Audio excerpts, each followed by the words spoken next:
আসসালামু আলাইকুম। আশা করি প্রত্যেকে ভালো আছেন। আজ আমি আপনাদের একটা ফুল পড়া বশীকরণ দেব। যে বশীকরণটা মূলত ফুলের উপর প্রয়োগ করা হয়। তো তার জন্য প্রথম থেকে পুরো ভিডিওটা সবাই না টেনে শেষ পর্যন্ত দেখেন, তাহলে পুরো বিষয়টা বুঝতে পারবেন।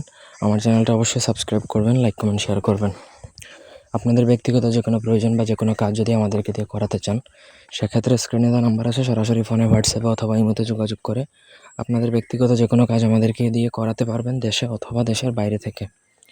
তো প্রথমত একটা মন্ত্র আছে, দেখুন, ওং ফুল বরং ফুলেশ্বরী নাঙে দেবী কামেশ্বরী নাঙে ফুল। এইখানে আপনি মন্ত্র যেভাবে আছে সেটা আগে কোনো গুরুর অনুমতি সাপেক্ষে অথবা আমার থেকে অনুমতি নিয়ে আপনি মুখস্থ করে নেবেন, ঠিক আছে?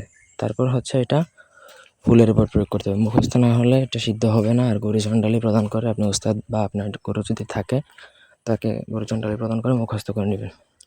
তারপর শনিবার মঙ্গলবার দিনে এক ফোঁটা মানে শনিবার মঙ্গলবার দিনে গাছের প্রথম যে চাপা ফুল, আপনি চাপা ফুলের উপরে এটা প্রয়োগ করা যায়। কিছু আছে গোলাপ ফুল, পদ্ম ফুল, জবা ফুল, এটা হচ্ছে চাপা ফুল পড়ার মন্ত্র।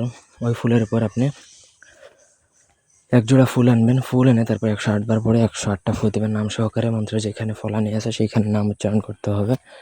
তারপর আপনি ফুলটা অভিমন্ত্রিত করে আপনাকে উদ্দিষ্ট ব্যক্তিকে দিতে হবে। উদ্দিষ্ট ব্যক্তি বলতে বোঝানো হয়েছে যার জন্য মন্ত্র পড়বেন তাকে, অন্য কাউকে দিবেন না ভুলেও। এমনকি আপনি ওই ফুলের কোনো ঘ্রাণ নেবেন না বা স্মেল নেবেন না, যার জন্য পড়বেন তাকে দিবেন। সে যদি প্রথমেই ওই ফুলের স্মেলটা নিয়ে নেয়, ব্যাস কেল্লা হতে আর কিচ্ছু দরকার নেই। সে ওই মুহূর্ত থেকে একদম সম্পূর্ণরূপে আপনার বশীভূত বা আপনার নিয়ন্ত্রণে চলে আসবে। এরপর আপনি তাকে দিয়ে ভালো মন্দ যা খুশি করতে পারেন, বিয়ে চাইলে বিয়ে করতে পারেন, ইত্যাদি যেটা খুশি সেটা করতে পারবেন। ধন্যবাদ।